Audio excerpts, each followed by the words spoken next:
तो चैप्टर 3 की स्टार्टिंग में ये दोनों बाहर से निकल जाते हैं और मैक्स एनी को गुस्सा ना करने को कहता है। तभी एनी किसी आदमी से टकरा जाती है। इस आदमी की नीयत खराब हो जाती है जब ये एनी को देखता है। इस हरामखोर के आदमी के साथ और भी 3 बंदे थे।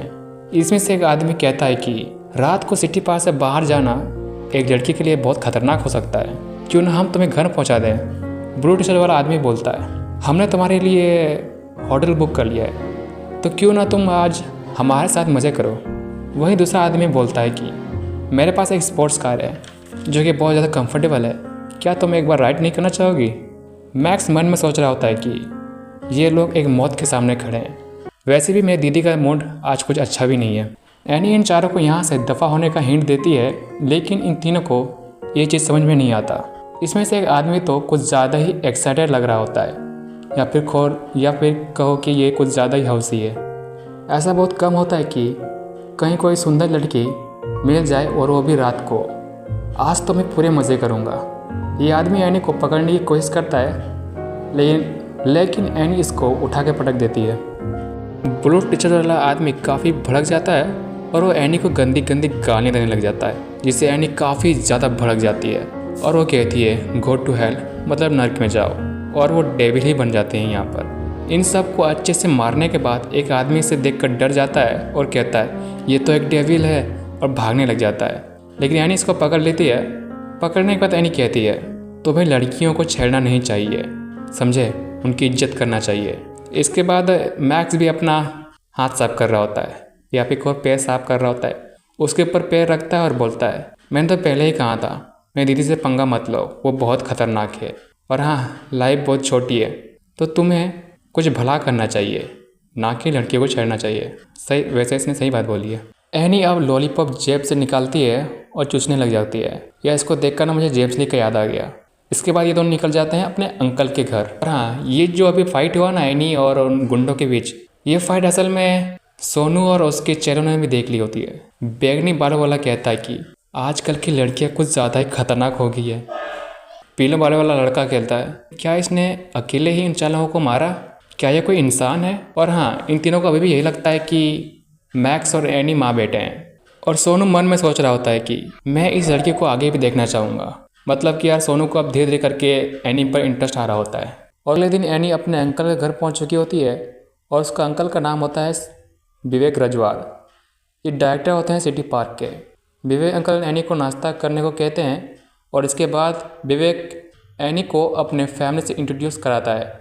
ये मेरी वाइफ पूजा रजवार, ये मेरी बेटी है सुमन रजवार, और मेरा बेटा राज रजवार।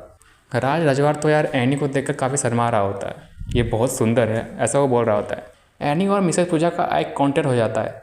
इसके बाद हमें एक फ्लैशबैक दिखाया जाता है जहाँ पर मिसेस पूजा एनी के बारे में कुछ पता लगाने को कहती है अपने आदमियों से, और उसे पता चलता है कि एनी पास्ट में क्रिमिनल रह चुकी है, यहाँ तक कि वो लड़ाई भी करती है और वो बदतमीज़ भी है। वो मन में सोच रही होती है कि ये लड़की क्रिमिनल भी थी, बदतमीज़ भी है और फाइट भी करती है। मुझे समझ नहीं आ रहा है कि आखिर विवेक इस जैसे लड़की को जानता कैसा है।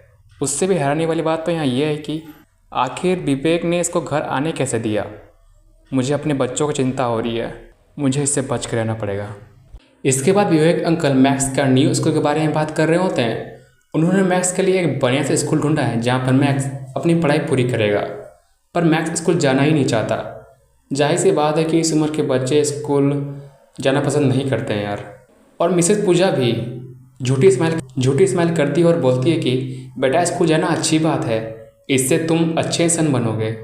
लेकिन ये बात वो मैक्स का सर छू के बोलती है और ये चीज़ शायद मैक्स को पसंद नहीं आता है। इसके बाद ये दोनों अंकल घर से बाहर निकल जाते हैं और मैक्स शिकायत कर रहा होता है कि आखिर मिसेस पूजा ने मेरा बाल कैसे छुआ। क्या वो मरना चाहती है मुझसे? क्या वो खून की उल्टियाँ करना चाहती है? अब यहाँ अचानक से मैक्स भाई को ठंड लगने लग जाती है क्योंकि इसके जो कपड़े होते हैं ना वो काफ़ी ज़्यादा छोटे होते हैं, ऐसा मैक्स का कहना है। तो वो अपने दीदी से नए कपड़े दिलाने को कहता है। मैक्स अब एक मार्केट की ओर इशारा करता है और कहता है कि उस मार्केट में डिस्काउंट भी मिल रहा है, चले जाके कपड़े खरीदते हैं। अब मार्केट तो रोड के उस पार था, तो ये दोनों जेब्रा क्रॉसिंग कर रहे होते हैं।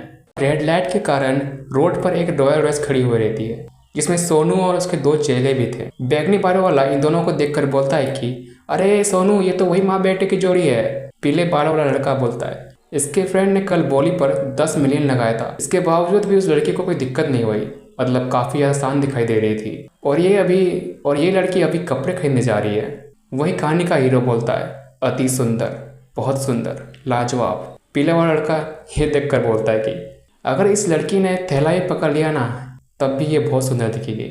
और उससे भी आने वाली बात तो यहाँ ये है कि सोनू सर इस लड़के पर काफ़ी ज़्यादा इंटरेस्टेड है। पर बैगनी बालों वाला लड़का बोलता है कि क्या फ़ायदा, ये लड़की तो पहले से ही माँ बन चुकी है।